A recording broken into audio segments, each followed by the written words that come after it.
learning opportunities are going to be today to recognize the importance of a knowledgeable clinical support staff. We actually developed this program a couple of years ago with the administrative staff in mind, so it's a perfect opportunity for you to review the basics of clinical research and to highlight the important role that everybody has in this process. We want to make you a more productive team member, because teams are the most productive in a pharmaceutical company if everyone has something to contribute, and you certainly do. A solid team works best, and I hope that with the knowledge that you gain today that you'll start to ask more questions of your team. That really helps in the overall running of a project, and become a more effective team member altogether. It helps the team be a better team and expedites a lot of things. That you're not, if you know exactly what these documents are and such, you're able to help them to move things along a lot better. So that importance of knowledgeable staff is extremely important here, to be able to know when it's important to do something and when it could wait. If you need a signature right away, or you can wait a while.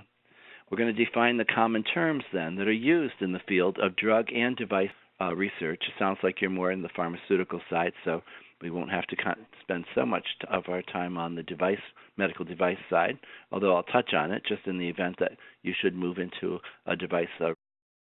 Some pharmaceutical companies do take on some medical devices or combination products sometimes, so just having a little knowledge there would be helpful.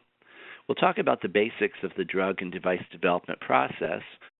Again, in the event that you're brand new and don't understand what they're doing, this is a very helpful tool. We'll talk about the basic principles of good clinical practice and the regulations that govern clinical research. You're not born with this knowledge, so hearing all those numbers and things thrown around can be kind of frustrating at times. We'll discuss the basics of a clinical trial design and the use of a protocol. We'll talk about the SOPs, standard operating procedures, and why they're necessary. You might be very involved in that. A lot of administrative folks are. We'll talk about the responsibilities of the various members of the clinical team, because you're going to be hearing about the team members. And we want to know what can we do, what is out of our bounds. We work together most often with other entities, such as the sites. Well, what's our responsibility? What can we do? What shouldn't we do as a sponsor? We'll talk about the essential documents that are needed for a clinical trial and become familiar with the proper preparation of some of those documents that are needed to support the trial. We're going to also talk about the importance of training and the maintenance of those records. The documentation in this industry is the most critical piece of all. If it's not documented, it didn't happen. You weren't trained. We didn't have that session. That meeting never occurred. So we need to make sure that everything is not only written, but written so everyone can understand it and filed in an appropriate manner.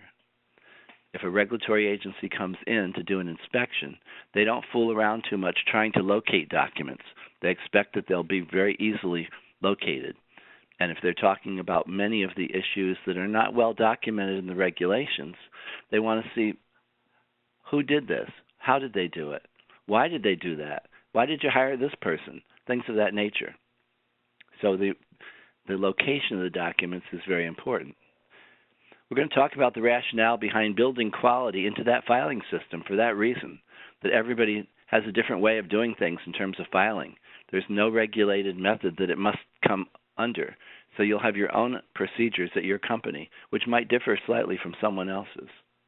As long as they can find documents, they're fine. It doesn't have to be in an ABC order, but it needs to be in a logical sequence that someone can show them how you file things, and then they like to do it themselves. They don't really like having somebody sitting next to them finding the documents for them, because they think that you might be leading them into certain areas and avoiding other areas that they might find an issue with.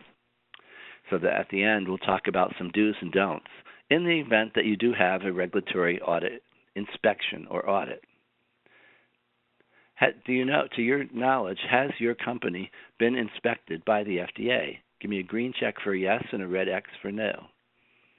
And a raised hand if you're not sure. Maybe you are too new to know. Okay. Why is it important to have a knowledgeable staff? Why do we need to have that knowledge? First of all, let's look at the Webster Dictionary to see what is knowledge. And they define it as a familiarity or an awareness or an understanding that's gained through experience or study. In other words, we're not born with that knowledge. We have to learn it from somewhere. Oftentimes it is just trial by error. You're in the spot, you just learn by doing.